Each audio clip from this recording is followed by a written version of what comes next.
mathématiques, c'est l'idée qu'il y a quelque part des lois idéales qui gouvernent le monde et qui gouvernent tout.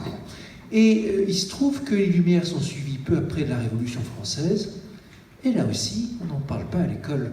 Mais la Révolution française, c'est un moment où la science est au premier plan, un moment où les scientifiques se retrouvent aux manettes dans beaucoup de situations, beaucoup de projets, beaucoup d'institutions, où on leur fait confiance, où vous trouvez un mathématicien qui se retrouve ministre, où vous trouvez des écoles qui sont fondées, encore importantes maintenant, et où d'ailleurs nous avons vu prendre le pouvoir le meilleur mathématicien qui ait jamais gouverné la France, savoir Napoléon. Et tout ça, on n'en parle pas, mais donc vous avez une époque, une période à la fin du XVIIIe siècle où la mathématique est très proche du pouvoir, peut-être plus proche qu'elle n'a jamais été. Tous les grands projets participent de ça. Par exemple, la Convention se met en place, on décide d'universaliser l'unité de mesure. C'était le bazar sous l'Ancien Régime, il y avait toutes les unités possibles, avec des bouquins de conversion à n'en plus finir. On dit il faut une unité, on va la faire pour tout le monde la même, et on va la définir avec l'objet universel, le seul objet vraiment partagé par tous les êtres humains, à savoir la Terre. Alors on définit le mètre comme étant la 40 millionième partie du tour de la Terre. Donc il faut mesurer la Terre, on envoie des savants mesurer la Terre très précisément pour déterminer très précisément quelle sera l'unité de mesure. Ils vont y passer des années, ils y laisseront leur santé, ils y laisseront l'un il laissera sa raison, mais ils partent avec cette grande mission, c'est avec la mathématique qu'on va apporter la lumière de l'universalisme à l'humanité. Et si vous y réfléchissez, c'est qu'il y a une question culturelle derrière, qui est très profonde, parce que universalisme et France, ça va bien ensemble. C'est la blague que je dis toujours à mes collègues étrangers, quand ils me demandent pourquoi la France, si fort en maths et tout, je dis, écoute, mathématiques, il s'agit de trouver les vérités ultimes, abstraites, et de les expliquer au monde entier. Est-ce que ce n'est pas les Français qui font ça dans tous les domaines?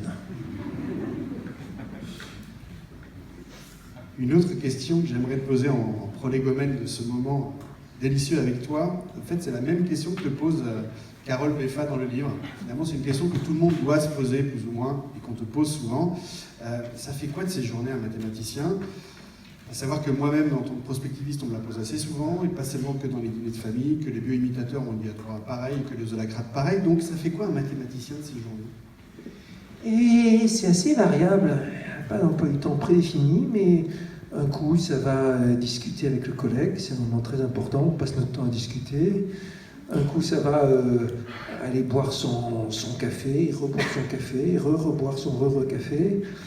Et puis ça va aller écouter un exposé, et puis ça va aller donner un exposé, et puis ça va déjeuner avec le conférencier, et puis ça va aller faire un cours, et puis ça va préparer un cours, et puis partir en colloque, et puis discuter, et puis préparer sa présentation, rediscuter avec les collègues, et ainsi de suite.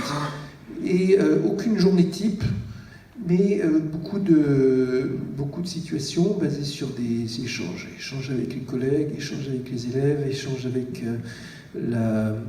avec les spécialistes étrangers du domaine, et ainsi de suite. Et puis de temps en temps, les moments où on est tout seul. Et on apprend à apprécier ces moments. Tout seul, face à sa feuille, avec son stylo, et puis on réfléchit, et puis on essaye, on réfléchit, on réessaye, etc. On y passe, on peut y passer des heures, des fois on va même en rêver, mais c'est un moment indispensable, même quand on est en aller-retour. Avec d'autres, il y a le moment où on réfléchit tout seul. Après, il y a tout ce type de mathématiciens. Les mathématiciens travaillent sur différents sujets. Les mathématiciens travaillent avec différentes façons de faire. Vous en avez qui ont besoin de s'isoler, vous en avez qui sont hyper sociaux. Le meilleur exemple peut-être de cette disparité, c'était le bataillon de Médaille Fields 2006, avec deux lauréats emblématiques. L'un, c'était Terry Tao, jeune mathématicien hyper brillant, qui a battu le record d'âge aux Olympiades, qui a qui a battu le record d'âge pour devenir professeur dans une grande université, tout ce que vous voulez, et qui travaille à chaque instant avec 20 collaborateurs différents, tout en publiant son blog, qui est le plus regardé de tous les blogs de mathématiciens, etc., etc.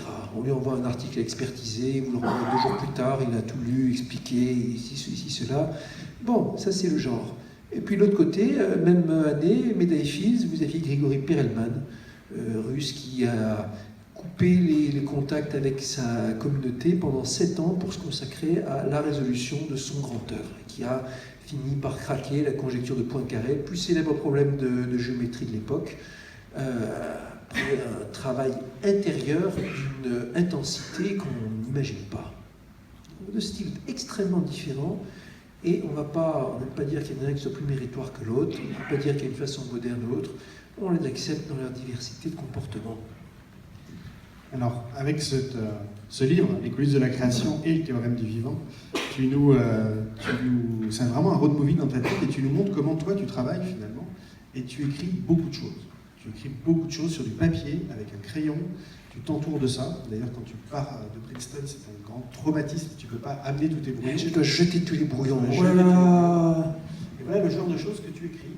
Une petite note de brouillon du 19 avril 2008.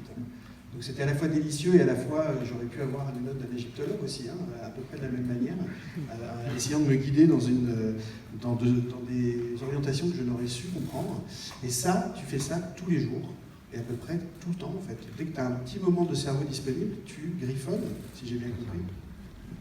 Ça c'était ma vie il y a quelques années, avant que je me mette à qu'est-ce qu'on va dire, à être directeur d'institut, membre de 36 conseils scientifiques ou presque, président d'association, invité des hub conférences, et tout ça et tout ça. Et donc effectivement, mais dans le temps, donc là par exemple c'est un brouillon, et je le replace dans le contexte dans le livre, que je faisais pendant un séjour à la montagne, hein, mais mon fils était en stage de musique, on était l'accompagné à la montagne, il était tout... Ouais, il avait 7 ans. Et voilà, le soir, je m'occupais, je partageais mon temps entre la lecture de nouvelles de Neil Gaiman et la réflexion de ce genre-là au brouillon, avec un gros bouquin de dynamique galactique pour me documenter. Et donc ça, j'étais occupé à retrouver une démonstration aussi simple que possible, aussi élémentaire que possible, d'un effet que les physiciens appellent amortissement Landau, ici dans sa version linéarisée. Amortissement Landau, c'est quoi? Faisons-le avec la dynamique galactique, puisque c'est ça que j'avais en tête, et imaginez que vous avez une galaxie avec plein d'étoiles. Galaxie, ça peut être 1000 milliards d'étoiles, hein. Il faut l'imaginer comme un gaz, un peu, tellement il y en a. Et puis des étoiles qui sont réparties de manière un peu uniforme, avec toutes sortes de vitesses. Alors si c'est une galaxie réaliste, par exemple une galaxie spirale, une galaxie elliptique, vous aurez les étoiles qui vont tourner comme ça. On a l'habitude de penser aux étoiles comme quelque chose qui tourne très très lentement, mais si vous vous placez sur une échelle de temps qui est de l'ordre du milliard d'années, ça va tourner très vite. Et ce que les physiciens savent, c'est que dans une situation assez générale, si jamais on part d'une situation un peu équilibrée où les étoiles sont réparties au hasard uniformément et qu'on modifie un peu, qu'il y a un accident qui fait que certaines étoiles vont partir plutôt dans telle direction, de sorte qu'il y a un champ gravitationnel qui s'établit, qui est inhabituel, et bien il va spontanément s'atténuer sous l'effet du mélange des étoiles sur des très très grands temps. Bon, et ce que j'ai dit là, avec des mots, atténuation spontanée du champ gravitationnel, c'est ce que le mathématicien va se mettre en œuvre de traduire en équation, en utilisant les outils habituels, en l'occurrence ça relève du domaine de l'analyse, dans laquelle on étudie en fin détail les variations de fonctions, comme la fonction de répartition des vitesses. Et c'était le point de départ de la réflexion, on va dire. Sur ce brouillon, il n'y avait rien de nouveau, mais c'était un point de vue d'abord retrouvé par soi-même et par une méthode assez simple des résultats déjà connus, en l'occurrence l'amortissement Landau tel que je viens de le décrire dans la version linéaire connue depuis plus de 60 ans, et le remettre à sa sauce pour pouvoir ensuite l'approfondir, le compliquer et pouvoir passer à l'étude de l'inconnu. L'inconnu, c'était la version non linéaire. Et là, c'était une autre affaire. C'était pas un brouillon de 3 pages, c'était à la fin un article de 180 pages qui nous a fait passer par 1000 morts avant de triompher. Donc en toute simplicité, c'est le début en fait, hein. C'est pas la fin du raisonnement, c'est juste le début ça. Par contre, là où tu m'as rassuré, c'est sur la gestion du bureau. Là, je trouve que tu cites cet article qui m'a fait bien plaisir, que j'ai passé à ma famille, en disant que justement la gestion finalement du bureau, il ne fallait pas la critiquer nécessairement, il fallait juste laisser les gens s'épanouir dans l'espace où ils se sentaient le mieux. Et toi, ton bureau, il est un peu comme ça, semble-t-il. Il y a un peu de ça. Alors c'était le collègue Carole Beffa qui avait insisté pour mettre ce point sur la table. Mais les bureaux, ils ont toujours spontanément un peu ressemblé à ça. Peut-être même qu'en ce moment, il est plutôt pire. Il y a de ça, ça fluctue aussi. Quand j'étais interne en classe prépa, la blague des copains pour ce fiche de moi, c'était si jamais il y a un tremblement de terre, ça risque de ranger la chambre de Cédric. Donc avec tout le paradoxe, c'est que ton outil principal, finalement, outre l'agilité de ton esprit, bien évidemment, tu le dis assez souvent et de manière récurrente, c'est ça. C'est une craie et un tableau noir. Et finalement, c'est le cœur de ton outil le plus moderne. Craie au tableau noir, c'est le meilleur outil pour la communication entre mathématiciens. Ça n'a jamais été dépassé. Communication en face à face avec craie et tableau noir, ou face à une audience d'un groupe pas trop grand, il n'y a rien qui fait mieux. Alors,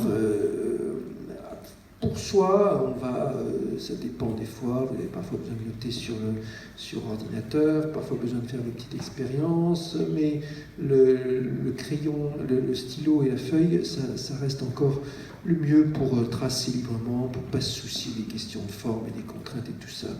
Alors, l'an dernier, je me suis essayé à un MOOC, comme on dit, un Massive Open Online Course. L'acronyme en bon français, c'est un FLOW, une formation en ligne ouverte à tous. Ce sont ces cours, c'est le principe de ces cours dans l'espace digital qui sont nés du côté de Stanford, des cours extrêmement visibles, extrêmement scénarisés, extrêmement longs à préparer aussi. Et dans le cas d'un flow de maths, vous avez un vrai enjeu délicat qui est comment représenter les formules. Alors, quand j'ai commencé le projet, je suis parti avec l'idée qu'il y aurait des incrustations sur l'écran, que j'utiliserais des logiciels, par exemple des interfaces entre tablettes et logiciels de traitement de texte pour avoir de belles formules. Et puis, après quelques essais, j'ai déchanté. Je me suis convaincu que le stylet sur la tablette, ça n'écrit jamais aussi bien que le stylo sur la feuille. Je pense qu'il y a une raison profonde que le stylo accroche la feuille alors que le stylet glisse sur la tablette. J'ai vu que j'arrivais pas à avoir des belles formes, des beaux pleins et des déliés pour mes formules. Et je suis donc arrivé à une autre solution technique où je me suis, quand il y avait besoin d'écrire des formules, filmé en train d'écrire au tableau noir, ou filmé en train d'écrire sur une feuille de papier avec la caméra qui regarde par-dessus. Et là, c'était parfait. Le tableau noir, tu le dis très joliment, reste le plus efficace pour transmettre les idées, car la craie s'adapte au mouvement du cerveau de l'auditeur. Je n'aurais pas mieux dit. Autre chose qui est assez récurrente dans les deux livres, c'est ton analogie entre les mathématiques et le roman policier. Pour toi, le raisonnement, qui est évidemment au cœur de ta discipline, le raisonnement par lequel le détective confond l'assassin est au moins aussi important que la solution du mystère elle-même. Oui. Et puis, c'est vraiment le détective, c'est la logique qui va lui permettre de confondre l'assassin, mais l'intuition joue un rôle extrêmement important. Le bon modèle, c'est Colombo. Colombo, c'est parfait. Il commence par deviner qui est coupable, rien qu'avec le flair, et après, il se met en tête de le piéger systématiquement avec une démonstration, qu'est-ce qu'on va dire, à laquelle on ne peut rien opposer.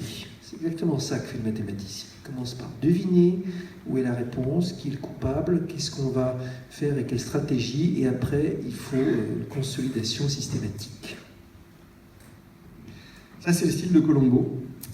Tu dis que c'est une histoire de style aussi, la mathématique.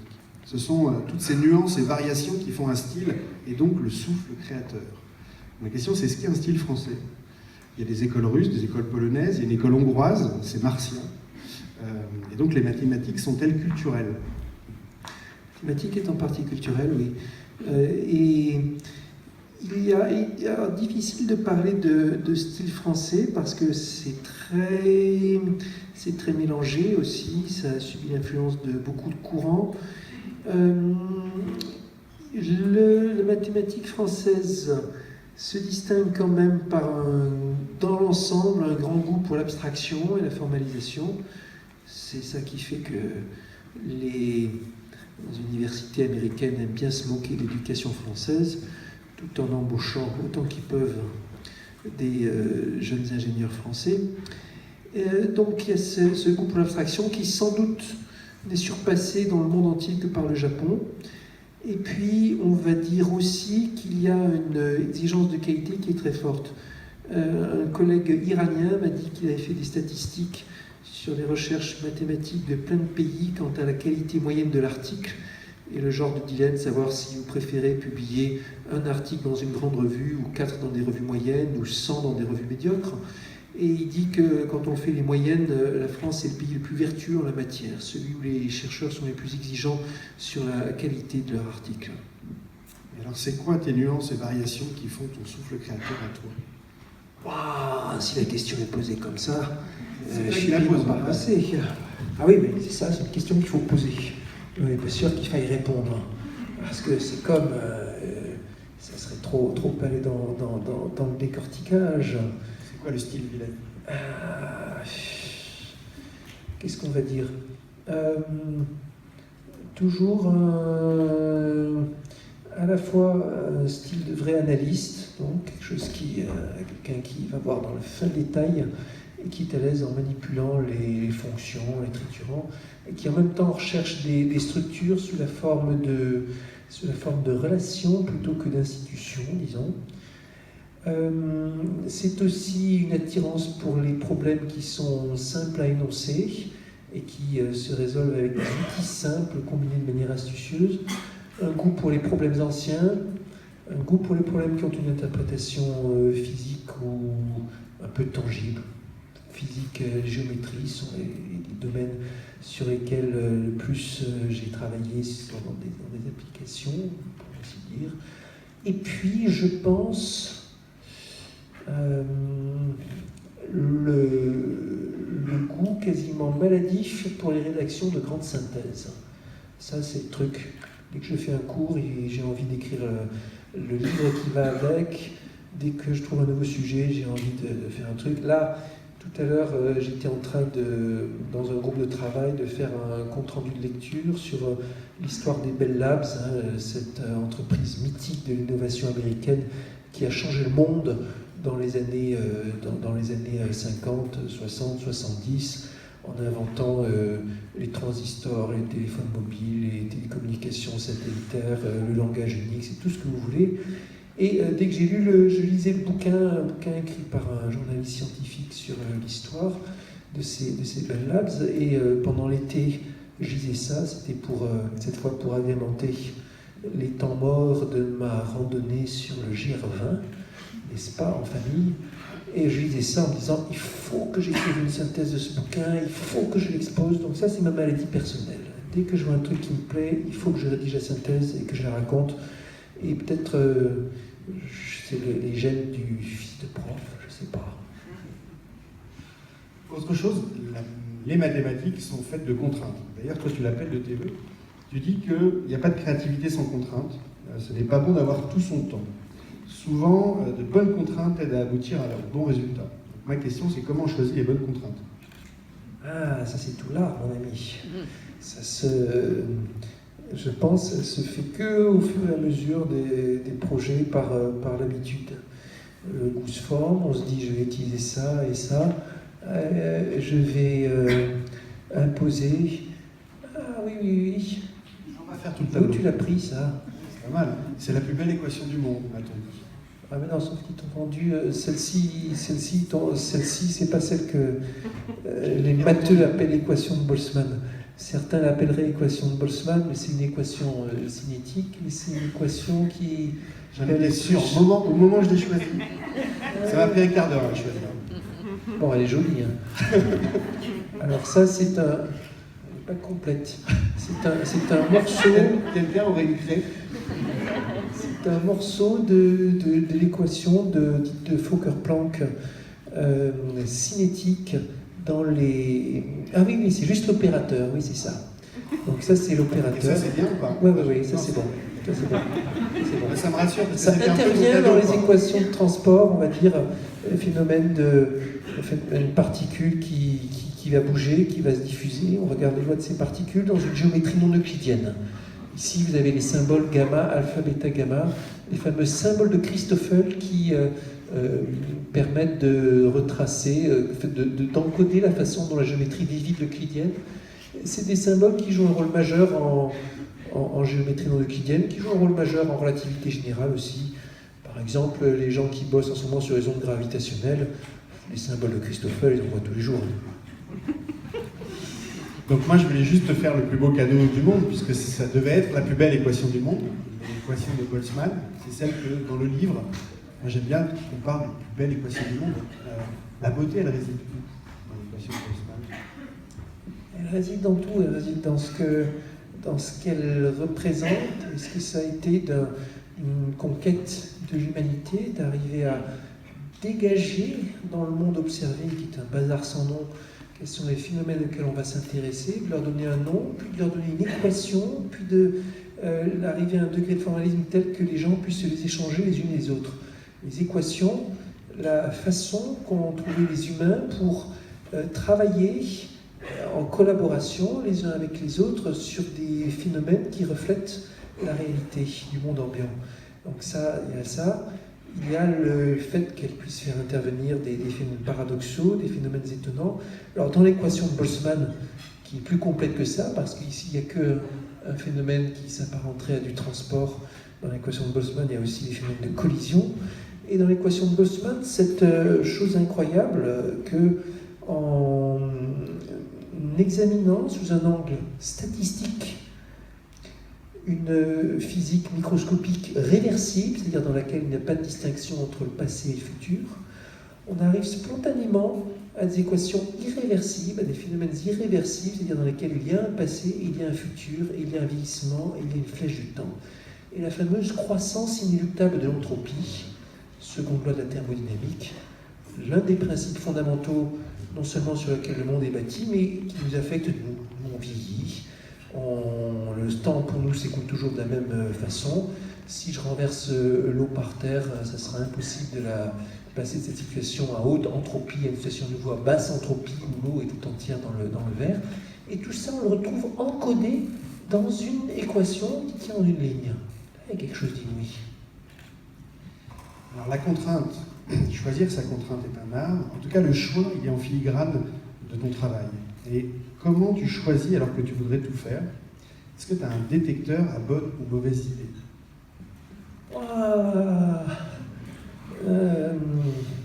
Petit à petit, avec l'âge, on apprend que là, ça ne devrait pas aller, ça va être bien. Le premier détecteur à bonne idée du mathématicien, c'est l'esthétique. On a toujours cette idée en tête que ce qui est beau est bon.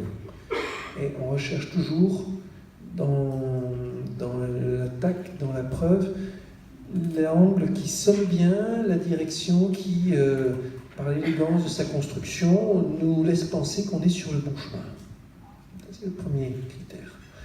Ensuite, il y a l'expérience, les discussions avec les autres, la façon, le fait d'avoir écouté. Un mathématicien professionnel, il écoute les exposés des autres mathématiciens sans arrêt. Quand j'étais, toutes les années que j'ai passées à l'École normale supérieure de Lyon, mon premier poste de professeur d'université, j'ai écouté entre 3 et 5 exposés chaque semaine. À chaque fois, je prenais des notes, voici le problème d'un tel, voici ce qu'il a fait. 1 heure de discussion pendant laquelle l'orateur expose le problème, sa solution, ce qu'il a découvert.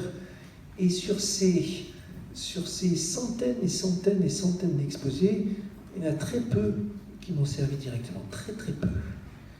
Mais ils ont tous participé à me donner une idée de qu'est-ce qui marche dans quelle situation, à quoi ressemble ce problème, et ainsi de suite. Donc il y a cet aspect par l'exemple aussi qu'on apprend. Dans ton livre, il y a quelque chose qui est en filigrane aussi, c'est le hasard. Je te cite d'ailleurs, tu dis à un moment donné, on parle beaucoup de sérendipité pour décrire cet acte de trouver quelque chose que l'on ne cherchait pas. Une des choses les plus importantes pour un chercheur, selon toi, c'est de repérer quand on a eu un coup de chance. Alors le hasard souriant aux âmes bien préparées, comment c'est le plus important de tout. Ouais, c'est le hasard dans les âmes préparées. C'est le plus important de tout dans ce métier. Vous aurez des coups de chance, il faut les repérer. On ne repère pas tous. Quand vous en repérez un, vous l'exploitez. Et la recherche, presque par définition, c'est une activité qui repose sur la contingence. Une situation qui se présente, il faut l'exploiter. Toutes les grandes inventions, c'est une histoire comme ça. Tout à l'heure, je parlais des Bell Labs. Vous regardez le détail de l'histoire du transistor, comment ça a été découvert, c'est un truc inouï, avec une dose de chance considérable.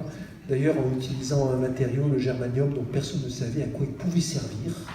C'est l'un des rares éléments dont on ne connaissait aucune application intéressante. Et il y a tout un enchaînement de circonstances. Tel s'est installé dans le bureau de tel autre parce qu'il n'y avait plus de place dans les bureaux quand il est arrivé. Ensemble, ils ont une bonne idée, et ainsi de suite. Dans le théorème vivant que tu citais, ça commence avec un coup de chance inouï. On est là en train de discuter avec mon ancien élève Clément, et on veut travailler sur un certain projet, alors on discute, elle dit bien si, ça, non, plutôt ça. Ah oui, mais ça me rappelle quelque chose, à ce moment-là, il y a un endroit où il dit oui, moi ça me rappelle une conversation. Lui il dit ça me rappelle une conversation. Non, moi je dis ça me rappelle une conversation que j'ai eue il y a 2 ans à Princeton avec un postdoc. Il m'avait posé cette question, je ne savais pas répondre. Je montre la question, et ah oui, peut-être on doit pouvoir essayer. Et lui il dit ah oui, mais ça me rappelle d'une autre conversation que j'ai eue il y a 2 ans sur la côte est des États-Unis. Et en mettant les deux ensemble, mais alors il doit y avoir un rapport avec l'amortissement Landau. Coup de chance inouï. Si moi je ne m'étais pas rappelé le truc, lu le truc, si on n'avait pas été là ensemble pour mettre les deux en bout, il n'y aurait toujours pas d'article. D'ailleurs, je ne serais sans doute pas en train de parler devant vous parce que la médaille Fields était en partie conditionnée à ce coup de chance.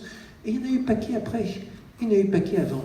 Premier résultat de recherche significatif, c'était quand j'étais en mission à Pavie, en Italie, bien sûr, et sur l'invitation d'un enseignant-chercheur, d'un professeur d'université qui avait eu une idée qu'il voulait tester pour résoudre une certaine conjecture. Ah, Cédric, c'est bien, voilà, tu vas tester ça, j'ai une idée pour attaquer la conjecture de Cherchiniani, regarde, l'idée c'est de faire ça, on rajoute epsilon, on fait tendre vers 0, et puis on regarde, il y a quelque chose qui va sortir. Bon. Alors, comme lui était directeur de labo, il est vite parti dans une réunion administrative. Comme les directeurs de labo en sont accablés. Et comme moi, j'étais jeune thésard, j'avais tout mon temps. Alors, je me suis installé, j'ai travaillé, j'ai fait des calculs. Et au bout de quelques heures, je me suis convaincu que l'idée ne pouvait pas marcher. Et que c'était vraiment d'une naïveté sans fond. Mais il y avait un petit calcul qui sonnait bien. Puis je regarde, pourquoi il y a un carré parfait qui apparaît, ça c'est trop beau pour être inutile. Je disais tout à l'heure, le premier facteur qui vous dit que je suis sur la bonne voie, le premier facteur que tu vois, c'est quand c'est plus beau que ce qui était attendu. Et effectivement, c'était le début de la solution. Alors, on a rediscuté après avec Toscani, qui était le chercheur en question. Il m'avait dit, c'était arrivé une semaine avant ou une semaine après, sans doute, il ne se serait rien passé. Mais là, c'était le bon moment. Et avec ça, c'était le début d'une longue trajectoire qui m'a vu résoudre cette conjecture. Et donc, à quoi ça tient? Et c'est tout le temps comme ça. Alors après, il y avait la résolution de la conjecture, et puis je montre ça à un chercheur américain qui était spécialiste du truc. Il a vu ça, et j'ai vu qu'il était très jaloux. Ah ouais, non, c'était beaucoup mieux que ce qu'il avait fait sur le sujet. Alors, je l'ai invité à être dans mon jury de thèse, et puis il m'a dit, il faut absolument que tu viennes nous parler de tout ça à Atlanta. Bon, je suis à Atlanta, juste après ma soutenance de thèse. Arrivé à Atlanta, je leur montre ce que j'avais fait entre-temps, en mettant ensemble une conférence donnée par un chercheur allemand à laquelle j'avais assisté en région parisienne, et un cours de probabilité que j'étais allé chercher à Toulouse parce qu'on m'avait recommandé d'aller discuter avec ce gars-là. J'avais compris qu'il y avait un lien entre les deux sujets, j'avais mis ensemble, on avait fait une nouvelle contribution qui était assez étonnante. Et par chance, justement à Atlanta, il y avait un spécialiste de ce sujet-là aussi. Je lui montre ça, il dit « Ah, c'est absolument super, c'est nouveau, on n'a jamais vu ça, il faut que tu reviennes ». Et c'est comme ça que, dans la foulée, j'ai décroché ma première invitation de longue durée dans une université américaine, en l'occurrence Georgia Tech. Et puis, ils me disent « Il faut que tu fasses un cours, le sujet que tu veux ». Et je vais me lancer sur ce sujet-là. Je n'étais pas spécialiste, mais j'avais fait une contribution dedans. C'était l'occasion de l'enseigner. Meilleure façon d'apprendre, c'est d'enseigner. C'est un truc systématique et je l'ai vu plein de fois dans ma carrière. Alors, je me suis mis à travailler le sujet, j'ai enseigné, et puis, petit à petit, c'est devenu un vrai cours construit, cohérent et tout, et finalement, ça a été mon premier livre sur le sujet. Un livre qui s'est imposé comme l'ouvrage de référence qui manquait un peu dans le sujet.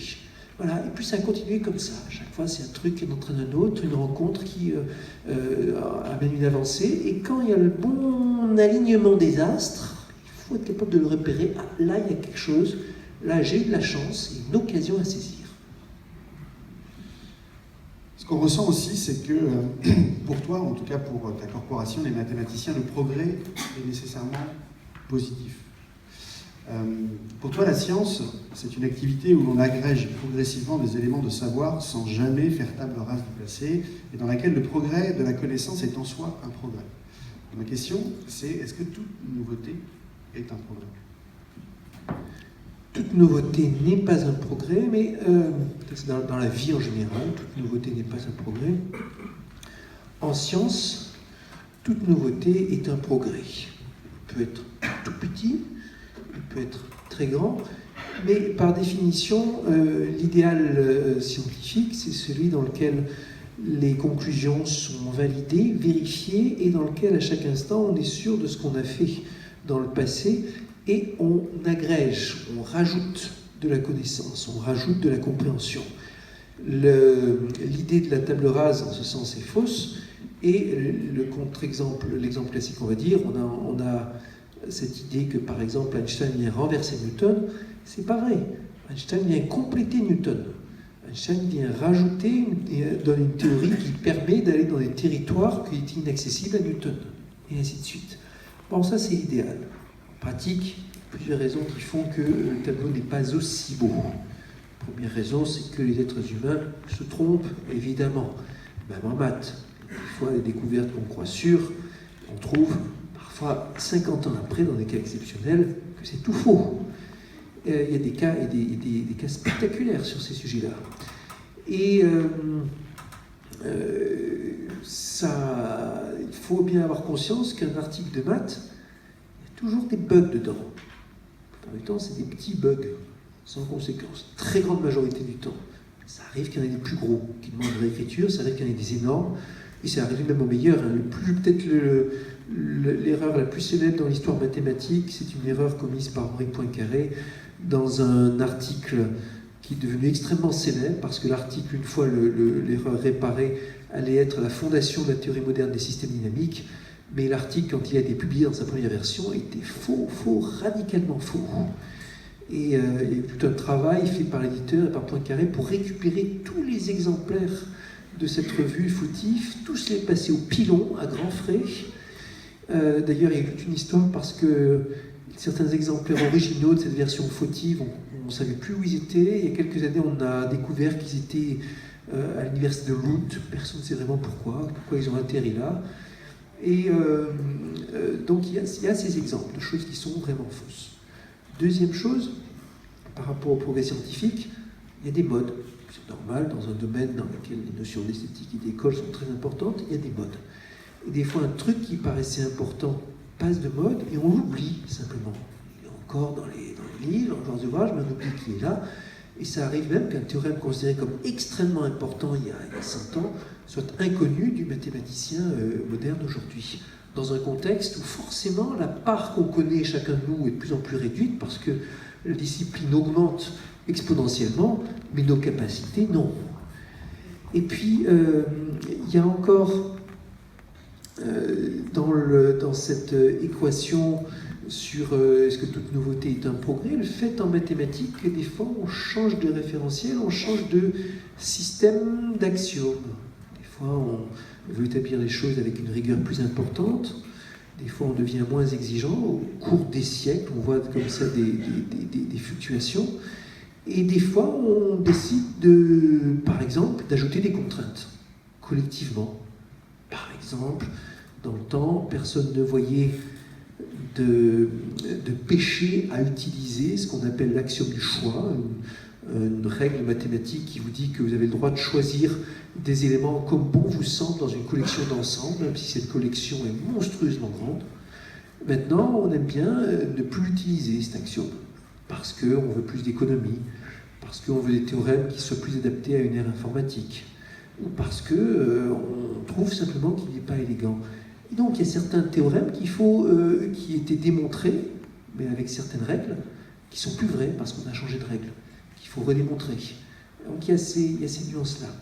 Alors ça, ce que j'ai donné là, sont des nuances. Alors il y a une autre nuance, c'est que là je vous parle de mathématiques, mais il y a des disciplines dans lesquelles la vie est bien plus dure. Le plus dur de tous, c'est la biologie.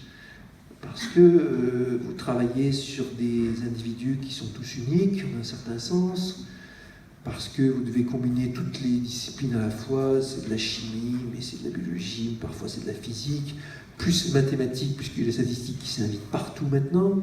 Vous n'êtes jamais vraiment sûr de vos conclusions. Il y a quelques années, il y a un scientifique, philosophe des sciences, qui a fait sensation avec un article qui a fait beaucoup de bruit, qui expliquait, modèle à l'appui, que en biologie, plus de la moitié des articles publiés sont faux, parce que systématiquement, en utilisant des tests statistiques pas assez rigoureusement, voilà, c'est décidément significatif ou non significatif. Et donc là, cette notion de nouvelle connaissance est bien plus difficile en biologie qu'appréciée qu'en mathématiques. Et puis dans certaines disciplines, il y a aussi la question de savoir qu'est-ce qui va de la connaissance scientifique établie à la connaissance scientifique utilisée. Si on découvre quelque chose de nouveau mais qu'on n'utilise pas, à quoi bon? Et là, sans doute, la discipline qui est la plus délicate, qui est frontière entre sciences dures, sciences humaines et tout ce qu'on veut, c'est la médecine. Et on estime, il y a des études qui ont été faites qui estiment qu'en médecine, parmi tout ce qui a été démontré, établi sans contestation, en oubliant le fait que, en fonction des décennies, le café peut être un poison ou pas, l'aspirine dangereuse ou pas, et ainsi de suite, en regardant simplement ce qui a été établi de manière convaincante, on voit que seulement à peu près la moitié de ces découvertes sont utilisées en pratique. Parce que il faut que l'information arrive jusqu'au médecin, jusqu'à la pratique, et ainsi de suite. Donc là, on est sur des exemples où les nouveautés sont des théories sont des progrès sur le papier, mais pas forcément en pratique. Et alors, après, si on sort du domaine scientifique et qu'on arrive sur la vraie vie, au sens des sociétés humaines et tout ça, il est clair que toute nouveauté n'est pas forcément un progrès. Et que la nouveauté, elle ne connaît pas de notion de bien et de mal. La nouvelle invention, on peut l'utiliser pour faire parfois le plus grand bien ou le plus grand mal. Dans la notion de progrès, il y a une notion de morale, une notion d'agir pour le bien, pour le bien-être, pour les relations entre les humains, pour les relations entre l'homme et la nature et tout ça. Et c'est une vraie question qui se pose dans l'innovation, dans les modes de société, qui ne se pose pas en science à proprement parler, parce que dans la science, le but principal, c'est la connaissance. Toute nouvelle connaissance est un progrès pour le scientifique, alors que tout nouvel instrument n'est pas forcément un progrès. Dans la vraie vie, toute nouvelle pratique n'est pas forcément un progrès. Et puis, il y a tous les mécanismes pervers automatiques qui se mettent en place, qui font que très souvent, quelque chose qui a un effet positif trouvera aussi son effet négatif par l'usage. Et c'est vrai énormément de technologies. Tu viens de répondre à la question que je ne t'ai pas posée. Et donc, ouais. À savoir si c'est encore du progrès si les cannibales mangent avec des fourchettes. C'était un aphorisme, tu nous fais cadeau de beaucoup d'aphorismes dans tes livres, celui-là est de Stanisław Lech, un Polonais. Tu as aussi anticipé mon autre question, qui est l'hybridation des mathématiques avec d'autres disciplines en ce moment. Et quelles sont les nouvelles disciplines justement qui arrivent à être en symbiose avec ton art mathématique? Symbiose est un mot fort, mais les interactions de plus en plus fortes et avec tous les domaines. En particulier parce que le numérique, le digital, est une voie pour les outils mathématiques pour envahir tout. L'ordinateur, qu'est-ce que c'est? C'est une machine à réaliser concrètement, d'un certain sens, dans un agencement de circuits électriques, un concept ou une théorie mathématique. D'ailleurs, l'utilisation initiale des ordinateurs, c'était de résoudre des équations différentielles. Et parmi les applications les plus importantes, il y a eu la résolution numérique des équations dérivées partielles, il y a eu l'optimisation. Et chaque fois que vous voyez évidemment un ordinateur qui fait une tâche, derrière il y a un algorithme. Et l'algorithmique, c'est une branche qui est intermédiaire entre l'informatique et la mathématique. C'est la mise en œuvre de concepts mathématiques dans un mode opératoire. Et c'est leur interface avec le monde de silicium qui est constitué par l'ordinateur. Et un peu tous les domaines ont vu comme ça une interface qui s'est réalisée au fur et à mesure que les capacités des ordinateurs ont augmenté. Alors il y a 2 jours, je faisais un exposé de revue dans le cadre d'un groupe de réflexion qui s'appelle G9+, où je faisais une sorte de passage en revue des interactions entre mathématiques et médecine. Et médecine est un domaine qui a changé profondément et qui va changer encore plus profondément dans les années à venir du fait de l'arrivée d'algorithmes et de modèles mathématiques. Il y a des révolutions dans la façon de visualiser les organes qui sont touchés, des révolutions dans les façons d'envisager les tests statistiques, révolutions qui se préparent sur les questions du diagnostic, sur les questions d'interface entre hommes et machines, que ce soit interface entre hommes et ordinateur dans certains handicaps, interface entre l'humain et la prothèse. Il y a des questions de validation in silico de protocoles possibles opératoires. Il y a des modèles de croissance de cancer qui donnent dans certains cas des résultats spectaculaires. Et il y a aussi des questions d'efficacité et d'intégration par rapport aux données de plus en plus variées, de plus en plus nombreuses qu'on utilise maintenant en médecine, à une époque où il y a une explosion du nombre et de la variété des capteurs et des données qu'elles engrangent. Donc c'est un domaine qui va être de plus en plus modifié par cette interface mathématique. Tu as encore anticipé la question suivante, la disruption numérique, et moi j'aimerais bien avoir ta réaction sur ça. Ah oui. Donc AlphaGo qui bat le meilleur d'entre nous au jeu de Go. Là c'est Deep Blue. Alors qu'en 1996, on a dit ok, l'ordinateur et l'intelligence artificielle nous a eu aux échecs, mais jamais il ne pourra nous avoir au jeu de Go. De fait, c'est fait. Oui, bon alors. Les gens, là, je suis pas du tout solidaire des gens qui ont dit ça. Si tu me demandes, si on m'avait demandé... Bon, j'étais un peu jeune quand même à cette époque-là.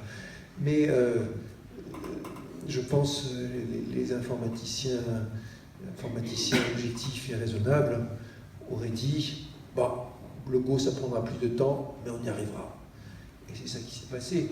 Et ça va être pareil pour le reste. Chaque fois qu'on dit « Oh, on y arrive, l'ordinateur n'arrivera jamais. » Ça, c'est mal fini. C'est mal fini parce que si on se dit ça, on ne se prépare pas. Alors, dans le cas du jeu de Go, c'est juste un jeu. Mais si vous pensez, par exemple, au monde de la finance, il y a eu une époque où les traders à l'ancienne, ceux qui se démenaient dans une fosse à hurler leurs ordres, achète ceci, vends cela et tout ça, disaient face au balbutiement de l'informatique et du trading, jamais un ordinateur pourra passer des ordres avec autant de subtilité que nous. Ça fait hurler de rire les gens maintenant. Les ordinateurs passent leurs ordres maintenant sur les plateformes algorithmiques du trading haute fréquence en intégrant 1000 fois plus de paramètres que les humains. Et ils font ça à l'échelle de la milliseconde. Et le métier de trader à l'ancienne, tel qu'on les voyait, il a simplement disparu. C'est très bien raconté dans le livre d'Alexandre Lomonier 6. Et sur plein de sujets, chaque fois que vous avez un domaine sur lequel vous êtes spécialiste, un jour arrivera où l'ordinateur prendra la place. Ça arrivera un jour au conducteur de taxi, ça arrivera un jour très probablement aux médecins généralistes, et ainsi de suite. Et le problème n'est pas de dire que ça n'arrivera jamais, le problème est de réfléchir à la façon dont les sociétés se réorganiseront pour continuer là-dedans, pour que les gens continuent à se sentir impliqués sur d'autres tâches, au lieu de juste avoir comme perspective terrible le fait d'être mis au chômage, pour comprendre comment on apprendra à cohabiter avec ces algorithmes de plus en plus envahissants en les sentant le moins possible comme des menaces et le plus possible comme des auxiliaires. Et c'est un débat important qu'il faut mettre sur la place parce que ça ne se fera pas tout seul. Et la technologie, c'est pas quelque chose de bienveillant. Ni l'informatique, ni l'énergie nucléaire, ni tout ce que vous voulez. Il n'y a aucune technologie qui soit bienveillante intrinsèquement. C'est toujours dans l'usage qu'on en fait, ça demande une réflexion sur l'adaptation de la technologie à la société et à l'humanité. Alors, pour finir sur une note beaucoup plus colorée, c'est la poésie de ton art. Moi, je trouve que moi, j'y comprends rien, donc ça, c'est pas grave. Et la force de la poésie, c'est qu'on n'est pas obligé de comprendre pour apprécier. Mais je trouve que l'indécidabilité de l'hypothèse du contenu ou le problème du cardinal intermédiaire, que dire de plus, quoi. Ça me paraît totalement incroyable. Il y a des gens qui ont été obsédés par ça pendant des décennies. Moi-même, ça m'a obsédé. Ouais, non, mais je Est-ce que dans le cas de l'interaction coulombienne ou newtonienne, évidemment, on a aussi un amortissement en temps infini, est-ce que l'on peut se passer de l'hypothèse d'analysticité? Ça, c'est ma question. Là, on entre dans le vrai débat. Mais je pense jusqu'à que présent, là, c'était... J'ai essayé de trouver mieux, mais... donc est-ce que aussi les normes, les estimations de déflexion, les croissances en temps grand et les échos, le time-shifting, la stratification des erreurs, les estimations à deux temps et le procédé de régularisation, ça a aussi son importance. Ouais. Alors, ce qu'il faut voir aussi, c'est que donc ça, c'était des extraits de la réflexion telle que je la rapporte dans Terrain Vivant. Terrain Vivant, c'est, à mon avis, le seul ouvrage destiné au grand public qui vous explique vraiment ce que c'est la recherche mathématique.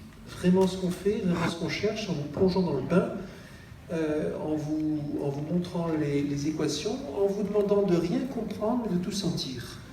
Et ça, c'est un exemple. Donc ça, c'est un extrait de conversation qu'on a vraiment entre nous, moi et mon collaborateur. C'est un exemple qui est aussi incompréhensible pour un mathématicien professionnel. Ah, mais ça me rassure. Parce que c'est la transcription d'une conversation de deux collaborateurs sur un projet précis, et dans lequel vous développez votre propre jargon pour attaquer le problème. Donc ça, c'était une conversation qu'il n'y avait que nous deux qui pouvions avoir. On a compris ça, on a compris ci, on a compris ça. Pour nous, c'est un sens très précis. On a planché dessus pendant des mois, on l'a mis en équation, on l'a estimé et tout ça. C'est un sens très précis quand on en parle. Un observateur extérieur, quand il voit ça, il ne comprend pas.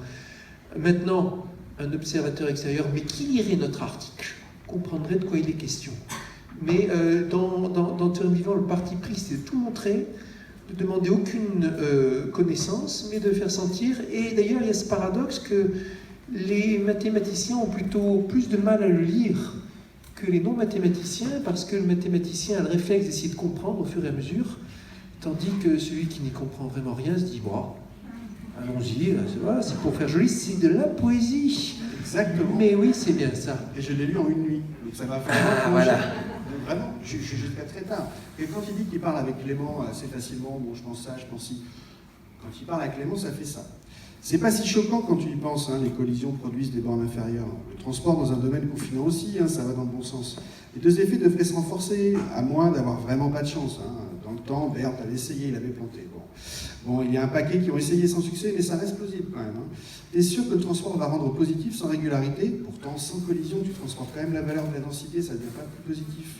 Oui, mais quand on moyenne en vitesse, ça renforce la positivité, un peu comme les lemmes de moyenne cinétique. Mais là, c'est pas de la régularité, c'est de la positivité. Eh bien moi, ça m'a percé ce truc, j'ai adoré. Donc ça, c'est la discussion avec Clément pendant 3 ans. Quand je suis passé chez Laurent Ruquier, on n'est pas couché. Bon, c'est un exercice où il faut fatalement se faire attaquer par un scud, et donc c'est comment il s'appelait, Émeric Caron, qui m'a lancé le scud. On ne comprend rien à votre livre, mais quel délire, c'est n'importe quoi. Et puis il a commencé, là, comme tu as fait, à lire un passage de manière enflammée, comme ça. Et Ruquier a dit: waouh, c'est extraordinaire, là vous lui avez fait une super pub, tout le monde va avoir envie d'acheter son bouquin. Et c'est comme ça tout du long. Alors, je vais vous dire quelques mots quand même de l'indécidabilité là-haut, parce que ça, c'est passionnant. S'il te plaît. Passionnant. Alors, la mathématique moderne, ça naît en Grèce ancienne. Moderne dans un certain sens, mais la conception qu'on se fait de la mathématique, ça naît dans la Grèce antique. Et c'est là aussi, pour la première fois, se retrouve formalisée la notion, en un sens, la notion d'infini, la notion de paradoxe associée à l'infini. Il y a les fameux paradoxes de Zénon, mais il y a d'autres choses. Et par exemple, les Grecs comprennent et démontrent qu'il y a une infinité de nombres premiers. Bon, et ils ont cette notion d'infini. Pour que l'infini soit installé dans l'axiomatique de manière solide, il faut cependant attendre le XVIIe, XVIIIe siècle. Et encore, c'est un sujet qui encore aujourd'hui engendre des débats à l'infini.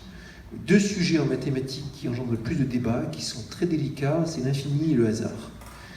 Et arrive la fin du XIXe siècle, début du XXe siècle, dans lequel il y a un travail profond sur les bases, les fondements de la mathématique, et on se rend compte qu'il y a des questions de consistance interne, de cohérence grave, et que peut-être on est en train de bâtir tout un château sur du sable. Il y a un travail comme ça en interne. Avec, par exemple, la découverte de ce fameux paradoxe du barbier, dans sa version mathématique. Le paradoxe du barbier, vous avez tous dû voir ça un jour ou l'autre, c'est le barbier quand on dit que le barbier rase tous les hommes qui ne se rasent pas eux-mêmes. Bon. Et là, vous dites, le barbier rase tous les hommes qui ne se rasent pas eux-mêmes, d'accord, mais lui, est-ce qu'il se rase lui-même? Alors, s'il se rase lui-même, ça veut dire qu'il ne se rase pas lui-même. S'il ne se rase pas lui-même, ça veut dire qu'il se rase lui-même. Là, ça ne marche pas, ce truc, ça ne marche pas. Bon, c'est un paradoxe pour rire, ça. Mais un jour, il y a un gars qui dit: hey, les amis, si on considérait l'ensemble de tous les ensembles qui ne s'appartiennent pas, ça serait sympa, ça. Alors, si cet ensemble s'appartient, ça veut dire qu'il ne s'appartient pas. Et s'il ne s'appartient pas, ça veut dire qu'il s'appartient. Ah ouais, qu'est-ce qu'on fait avec ça? Les gens étaient très embêtés, hein. C'est le début du XXe siècle. Ils disent: ça y est, on a trouvé une contradiction interne à la mathématique, tout est faux, tout ce qu'on a fait depuis 2000 ans est faux, mais qu'est-ce qu'on va faire, quoi? Et il y a eu un gros travail, on s'est replongé dans les axiomes, on s'est dit il faut formaliser ça et tout, et petit à petit a émergé les règles logiques qu'on utilise encore maintenant. Alors il y a toute l'histoire, ça c'est très bien raconté dans une bande dessinée qui s'appelle Logicomics, et il faut imaginer les gens, alors comment ils s'appelaient? Il y avait Russell et son collègue, je ne sais plus comment il s'appelle, qui ont passé des années de leur vie à mettre sur pied les fondements pour pouvoir écrire 1 + 1 = 2, en étant sûr que derrière, il n'y a pas de trou logique. Truc, ils ont pas passé loin d'y laisser la raison, visiblement. C'est très bien rendu dans le bouquin. Et à peu près à la même époque arrivent ces interrogations donc, sur l'infini. Quel statut donner avec l'infini? Arrive un personnage assez extraordinaire, Georg Cantor, début du XXe siècle, un grand mathématicien allemand avec une tendance aussi très portée sur la philosophie et puis très portée sur les fondations, et qui développe la théorie des ensembles modernes et qui découvre qu'il y a des infinis différents et qu'il y a des infinis plus grands que d'autres. Découverte qui n'était pas tellement attendue, et qui découvre en particulier que quand on regarde les nombres, par exemple, regardez les nombres rationnels. On apprend à l'école sur les fractions. 27 sur 34, c'est une fraction. 180 276 divisé par 3 827 264, c'est une fraction. Bon, il y a une infinité des fractions, bien sûr. Maintenant, vous regardez les nombres entiers. 2, 3, 4, 5, 6, etc. Il y a autant de fractions que de nombres entiers. Et ça, on démontre.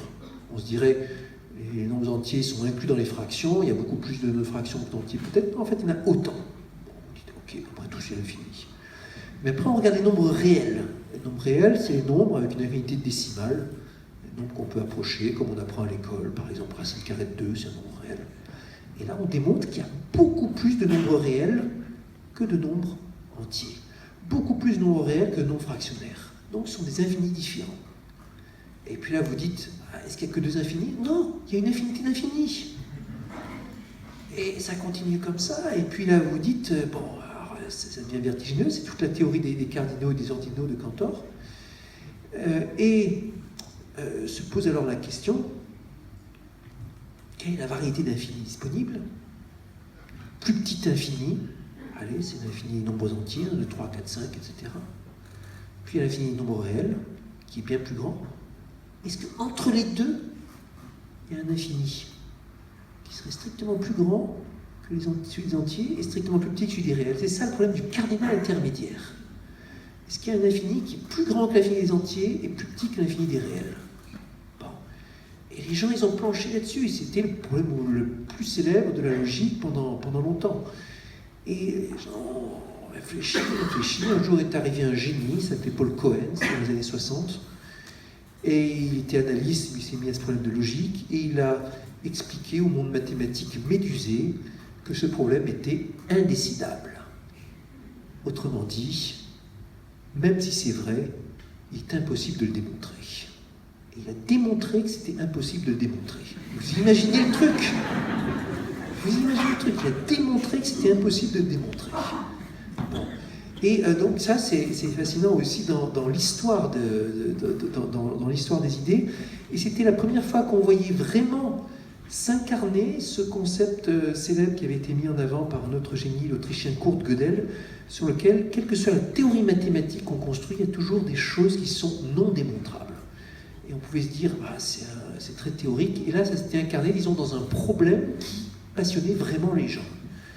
Et laissant chaque mathématicien avec la petite appréhension de savoir si le problème qui le passionne, si ça se trouve, il est indécidable.